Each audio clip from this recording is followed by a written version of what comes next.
Evelyn Glennie is back with us at Heinz Hall at Pittsburgh Symphony, playing music by Composer of the Year Steven Stucky. His Spirit Voices. You gave the world premiere of this piece. Absolutely. Welcome back to Pittsburgh. We're delighted to have you. Thank you. Now, tell us about Spirit Voices.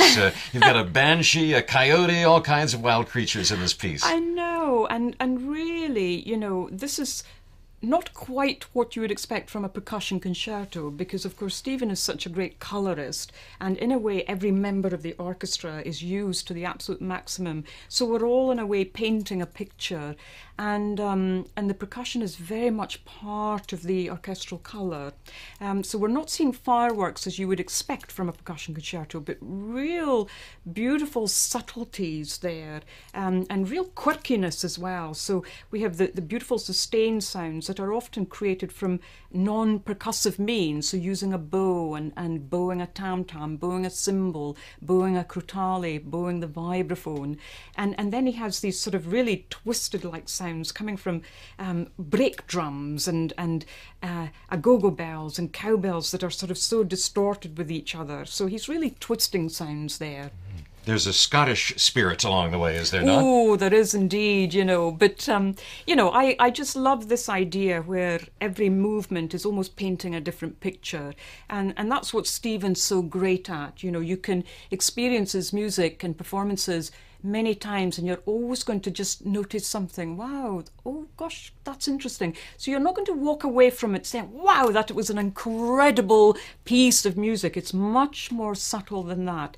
And that's why I really like just to have the performances to delve into his piece. And the Navajo Indian spirit, would we expect to hear that sort of a sound in a Wild West film? Or? Well, actually, no, perhaps not really in this particular piece, but, certainly lots of rhythmic aspects, but I think that really the rhythm comes in this sort of natural vibration of the sound itself, the pulsating sustain of a tam-tam, or the incessant sort of direction of a sustained note from a horn or a tuba or something. So it's a different kind of listening almost. You need time just to digest the sound and what's happening really throughout your body with it. Now that you've had a chance to play it and you recorded it in Singapore, do you have a favorite moment that you think is particularly magic?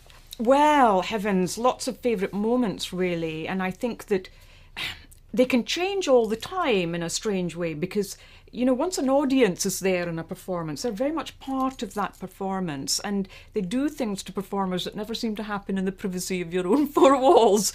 And, they sort of allow us to walk on that tightrope. So how they will listen to the piece will be really interesting, and they will, in a way, dictate certain sustained moments, certain silences and so on, just with the way that they might be paying attention. Who knows?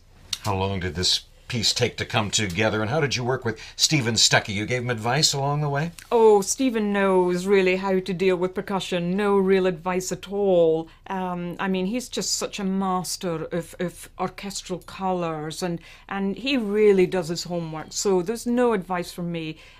Really, I don't know. I think I can't actually remember how long the process was, because of course it can vary from composer to composer, and very often you get bits and pieces of the piece, and you're working on lots of different other pieces as well. So hard to determine how long exactly, but just thankfully because of email, we were able to communicate from across the pond, with each other. And that's really, really helped. And of course, getting examples of the piece too. But it is a sort of piece where you need the whole orchestra in your rehearsal room. It's very hard to rehearse it just by yourself, because you might see a tam-tam bowed, a bowed tam-tam or a bowed cymbal or something, and that's it for a moment. And you think, well, okay, unless you have the full score there, you don't know how that is in relation to everything else in the piece. So, I need the Pittsburgh Symphony in my home, in my studio at home.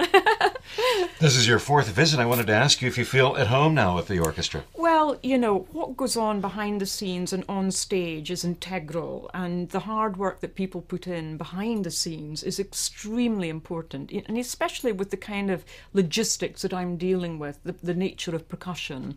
So, you know, there's a wonderful crew here and a wonderful management team who really do understand that, and that's half the battle, you know, making sure that you have time to just maneuver the instruments, experiment with the setup, and you know, that always is different according to the shape of the stage, the size of the stage, and so on, and where the conductor needs to be, and working with a conductor perhaps for the first time. You know, all of that just needs time to just settle down, and there's real kind of patience, as it were, and understanding from the orchestra, and of course the quality of the musicianship, and I mean, it's just, well, this is a Class A orchestra, as we all know. It's a world-class orchestra, and for me, I just always get goose pimples every time I'm here working with them.